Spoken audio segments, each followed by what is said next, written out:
Hello, and welcome to Central Booking, where writers and readers are the authority. I'm your host, John Valeri.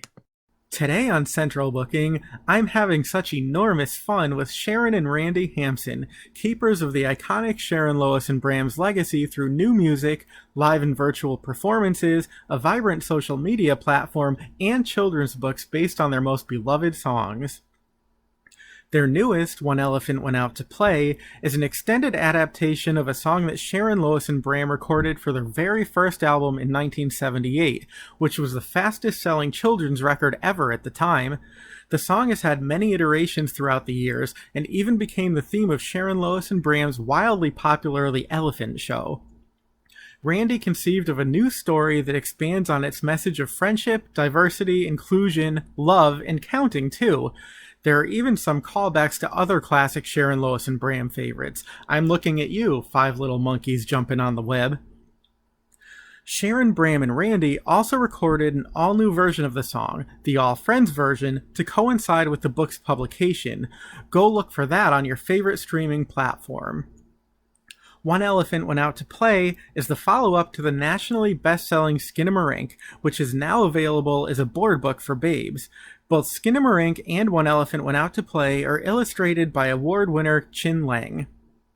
The books celebrate Sharon, Lois, and Bram's enduring legacy, which includes 21 full-length albums, 2 hit television shows, and countless performances across North America, including the Broadway stage and the White House lawn. Their many honors include being appointed to the Order of Canada in 2002. Now, I call for you to come and join Sharon, Randi, and me for some enormous fun upon our virtual spider's web. Hello, everybody, and welcome back to Central Booking. I am very excited today to be in the virtual company of Sharon and Randi Hampson. Sharon, of course, of the iconic singing trio Sharon, Lois, and Bram, and Randi, her daughter, who is very much responsible for helping to keep the legacy alive. And there is a brand new book out. It's Sharon, Lois, and Bram's One Elephant Went Out to Play. I'm sure you know the name. Welcome to the show, ladies.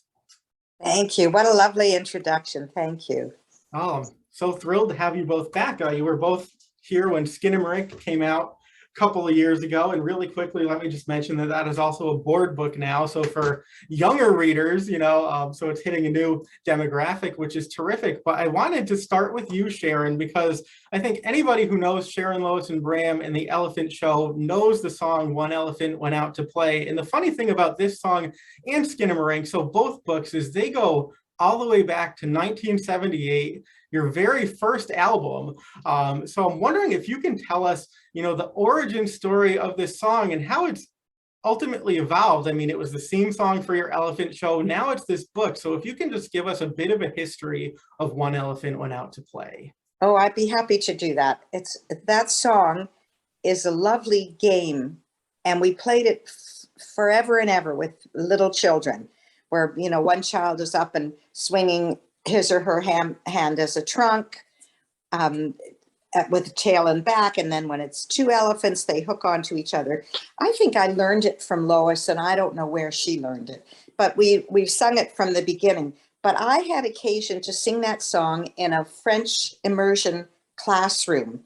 And we knew it only in English. And after singing it that way, the teacher said to me, that would translate beautifully to French.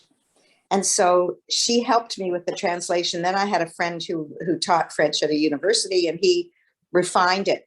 And it became a bilingual song for us, felt like a perfect song for our first album. And I don't even know how it became the theme song of the Elephant Show. But elephant, of course, is such a popular icon. And elephants, we love the idea of elephants because elephants they're family animals, and they look after the young, and it just felt, every connection felt appropriate. And making a book out of it was, I think it was probably Randi's idea that we go forward with a book, and she created the extra story that has been woven into the original song and makes the book much more universal. It's quite lovely. Oh, and by the way, many years after we started singing it, we were at a church dinner in the eastern part of Canada, maybe Nova Scotia, with a whole collection of other performers. And sitting next to Bram were some people from Japan. And by golly, didn't they sing that song in Japanese? It was they had their Japanese version of it. So it's very universal. That's amazing. Music really is, I think, the universal language. And what I love about this song, everybody loves Skinnamarink, and I do too, but what I particularly love about One Elephant Went Out to Play is it reminds me of the beginning of something, because it played at the beginning of every show, whereas Skinnamarink was kind of the closer, and then it's like, oh man, you got to wait for the next episode. But there's so much promise with One Elephant Went Out to Play. Oh. And anyway, I did want to come to, right? That's how I see it. I don't know. I was very happy that this was the next book. But I did want to ask. I think we like the way you see it. Oh, I'm glad, rosy glasses and glass half full and all that. But let me ask you, Randi, and your mom mentioned this. So the idea for this book sort of started, with you, and you took the original lyrics and you expanded them a bit for the purposes of this story that we find in the book. I'm wondering if you can tell us what the themes were that you wanted to flesh out, and then also what some of the callbacks are to other Sharon, Lois, and Bram classics, because there are some characters, some animals in this book that readers will recognize. Well, we have a really amazing editor at Tundra, which is the children's division of Penguin Random House. Her name is Elizabeth Cribbs. And after the success of the Skinnamarink book, she and I sat down together to talk about Sharon, Lois, and Bram's most iconic songs and what would make a good follow-up to Skinnamarink. And we decided on One Elephant and Peanut Butter. So Peanut Butter is going to be our third book. And that'll be about a year from now. You'll get to see that one. But with One Elephant, as soon as we decided on that, I had this idea of this magical forest or jungle or this place that you could adventure to. And so the story of the introduction about going to the spider's webs was the start. And then instead of it just being elephants, we thought it would be fun to have jungle friends. So it's animals and it's children in animal costumes, and just the idea of kids being able to travel someplace else with their imagination. And then once we started thinking about who else it would be fun to invite onto the spider's web, it inadvertently became a counting book. So it wasn't how it was originally intended. We didn't know how long it was going to be, but when you start laying out pages and thinking about what else would be fun to put on the web, we thought it would be fun to have 5 little monkeys on the web. And if you noticed in the song, Bram had this idea, which is to say, no more monkeys jumping on the web. So that was fun. Our elephant is wearing a top hat, which was a nod to the Elephant Show, because the elephants in the opening of the TV show were wearing top hats. Right. We just thought it would be fun for there to be, we call them Easter eggs, right? So Right. that just little things that the parent fans might notice. But the other thing that we wanted in the book was, like with Skinnamarink, we wanted there to be secondary action or interest. So you can read the book and see everything on the face of it. But the other thing that you can do is you can look at who's around the web waiting to come on. And if you count the actual number of friends on the web, and then you can see who's coming. So, okay, who's going to come on next? And how many do we have on there now? And then the last thing is we have a little fly on every page. And sometimes the fly is more easily found than others, but we wanted everyone to be able to look for the spider and the fly on every page. It's so much fun. It really is an immersive experience. And I did not realize that the fly appeared on every page until I got to the very end of the book. And then I had to start all over again and put on my glasses and find the fly. And the fly is really there. It's quite terrific. And Randi, I wanted to give you a kudos for finding a way to rhyme pachyderm. I was very impressed with that. But anyway, I'm going to Where come did back. you rhyme pachyderm? It's at the beginning of the book. It's rhymed with firm. Her magic silk holds firm, so she beckons to her special friend, a playful pachyderm. I have only sung that many times and have not tweaked to that. Thank you, John. How impressive is that? Gosh, I can't believe it.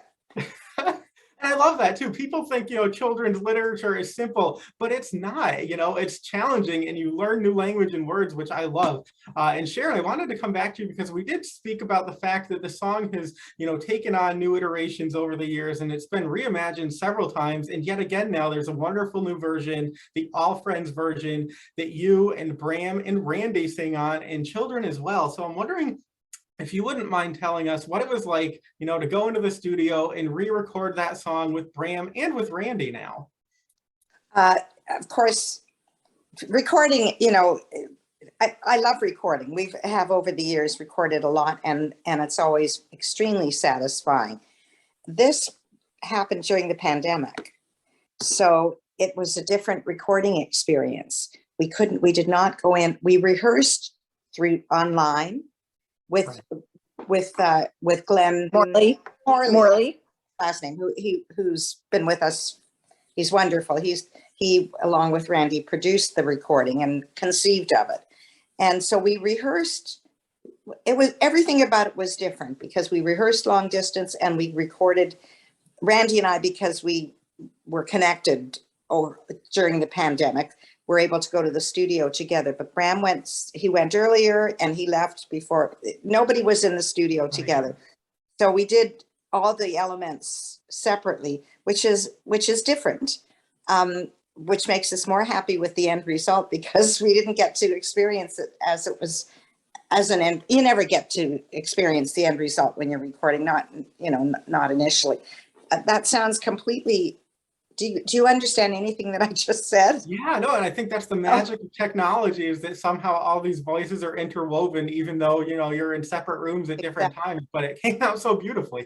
Oh, that's lovely. Thank you. Everybody was very conscientious, very careful. Elaine Overholt, who has been a vocal coach and produced a lot of stuff for us over the years and did arrangements. She and Glenn are a team, and she was at the studio. She actually ran the session. That was interesting. She ran the session from the control booth while we were in the studio, and Glenn was hooked up at home at his studio. So as you say, technology can be astounding, the things that you can accomplish. Sure. That's amazing. And let me ask you, Randi, I don't know if this is your first actual on recording appearance. I know you've been doing a lot of the live performing, but you've really sort of, stepped up into the spotlight as Bram has retired a bit more over the years. And I'm wondering if you can talk about that transition and what it's been like for you, or if it's just sort of a natural progression of growing up in a very musical family.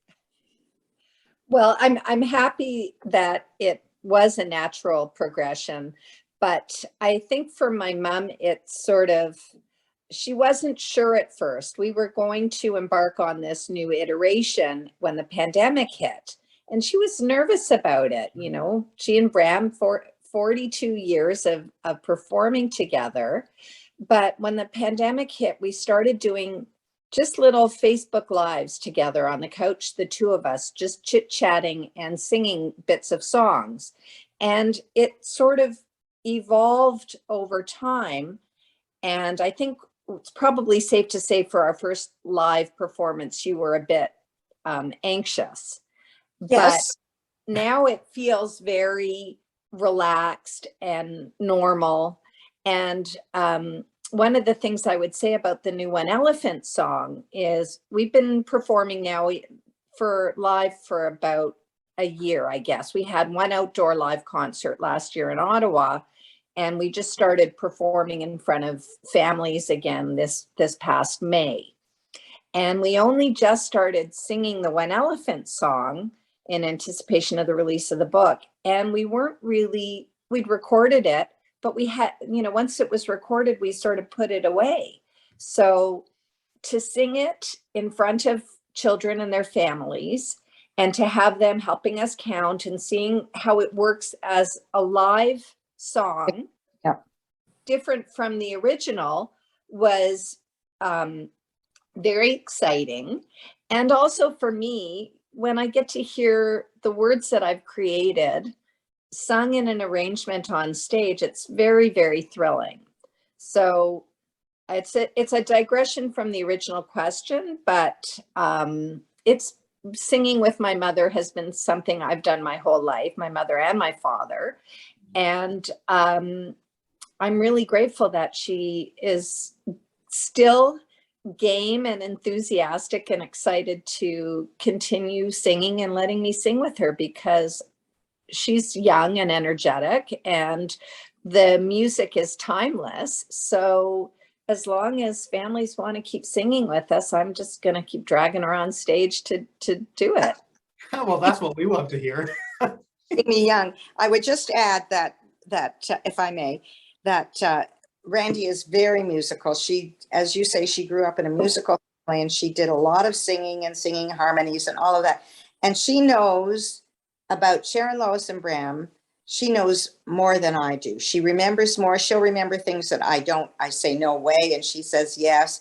I mean, she remembers songs and experiences, and so she's very steeped in the Sharon, Lois, and Bram lore. Sure.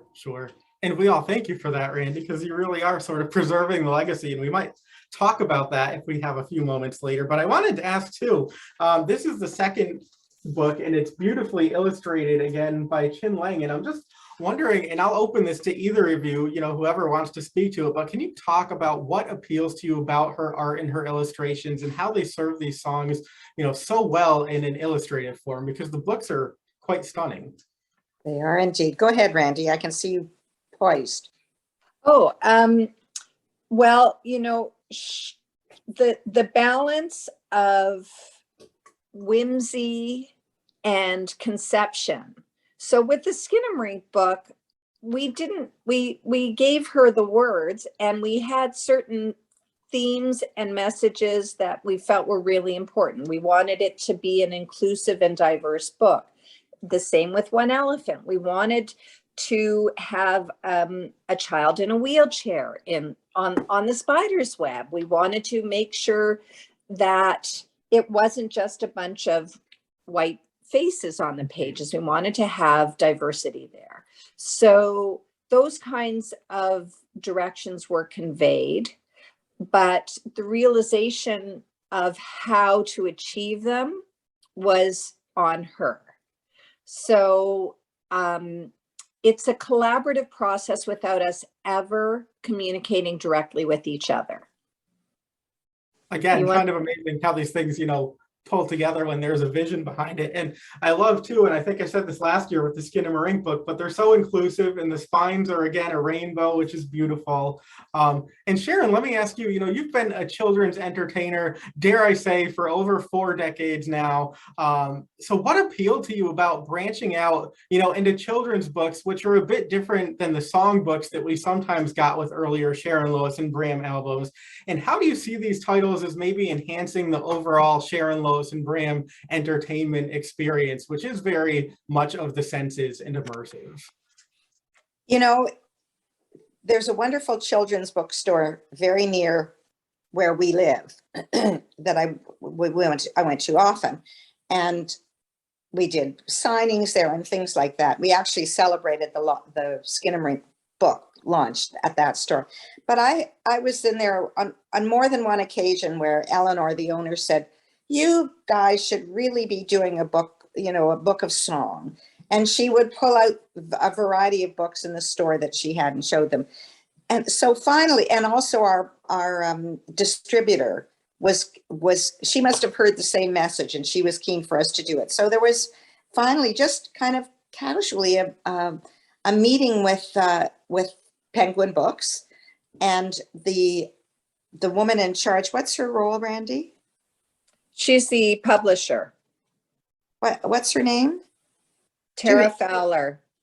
Tara, right. Tara was young, and she was keen, and she was very interested in the process. I think Randi wasn't even were you at that meeting? No.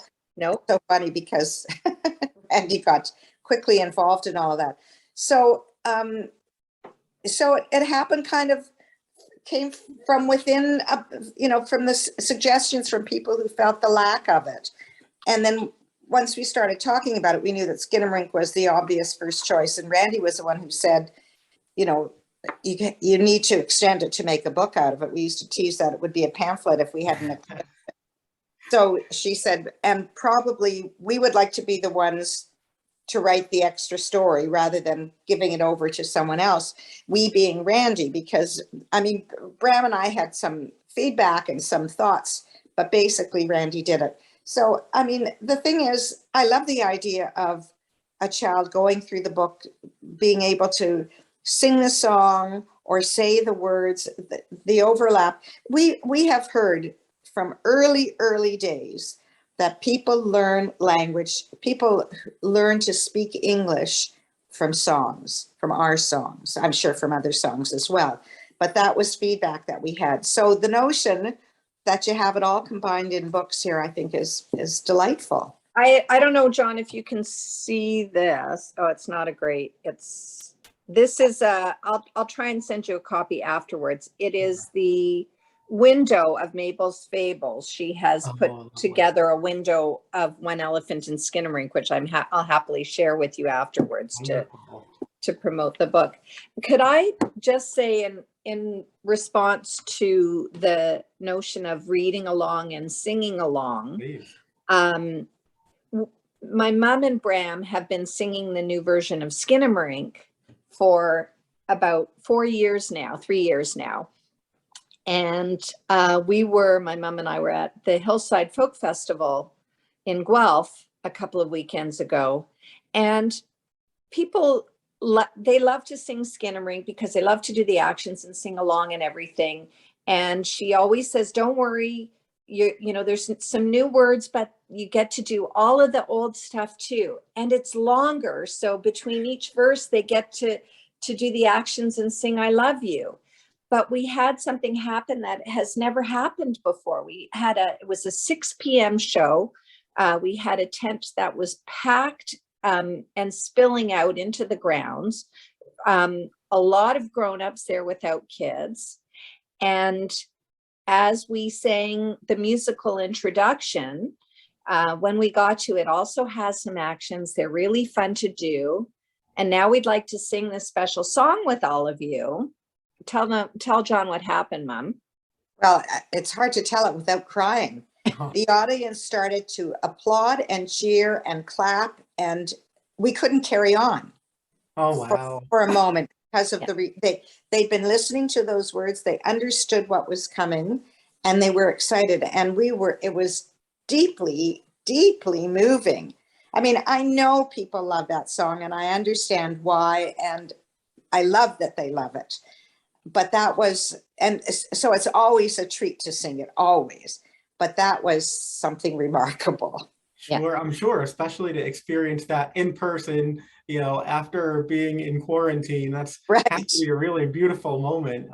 And I will wind down shortly. I know you have things to get to, but Randi, I did want to ask you, it seems like you've made it your mission to really preserve the Sharon, Lois, and Bram legacy. And I'm just wondering if you wouldn't mind speaking to that, because there's been a definite uptick in recent years, and fans like me, are very, very thrilled about what you're all doing. Thank you. Well, my mom and Bram were continuing to tour all these years. And when Lois died, we had a celebration of life. And the outpouring in the news, in the media, from fans at the celebration, it really sort of reminded me about this hunger for simpler times, for happy memories, for singing together with your families.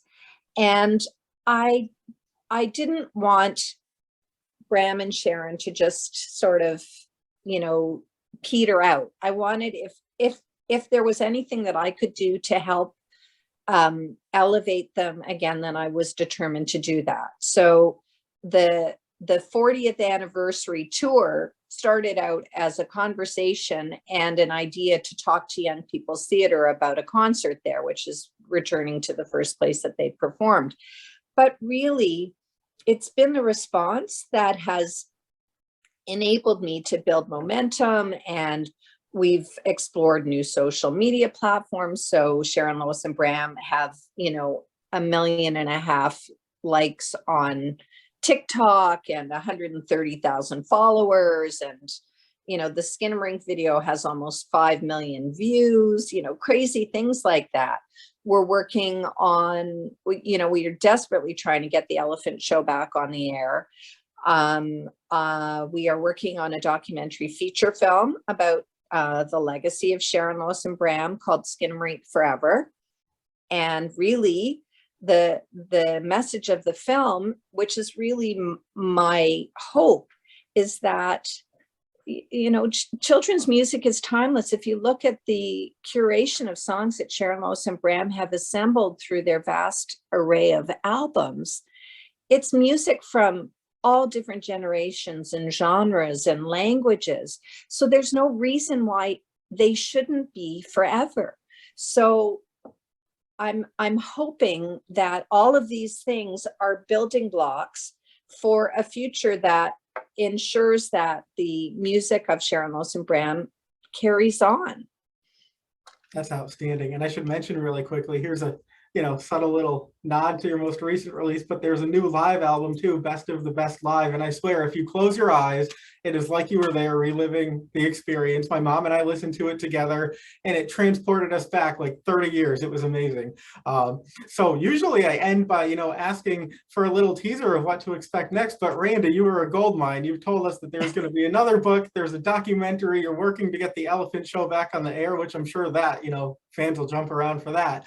But I guess I'll end by asking you, Sharon, as Randi mentioned, you sort of exploded on the internet. You have a huge social media presence. Since last we spoke, you have become a TikTok sensation. So what are your thoughts on social media and the ability to now connect directly and really immediately with your fans, which is something that wasn't necessarily possible at the height of your fame? I'm a novice at this. Randi has to drag me into it because Bram is even more of a novice than I am. It's very interesting. It's fun when we do some of what we do on TikTok is from the past, and some we do new things, and it's kind of fun. Bram enjoys them too. The thing that's most lovely about this system of social media for me is the response that I read. Memories unlocked. Oh, I remember this song when I was a kid. All kinds of really sweet. Why am I crying? Yeah, exactly. Why am I crying? Right. So for me, it's a reward to be able to hear that. It's like when you're on the stage and you get the feedback right away, but mostly at a distance you don't. And so it's quite touching. People also, particularly on TikTok, I was hearing it personally from people when I toured with them on their 40th anniversary tour, but a lot of people talking about the safe space that Sharon, Lois, and Bram provided them, and an escape from unpleasant childhood circumstances. And we're now getting also from the LGBTQ2+ community, thank you for seeing me. And I always knew that Sharon, Lois, and Bram supported me, or these kinds of messages. So that was unexpected and profoundly powerful.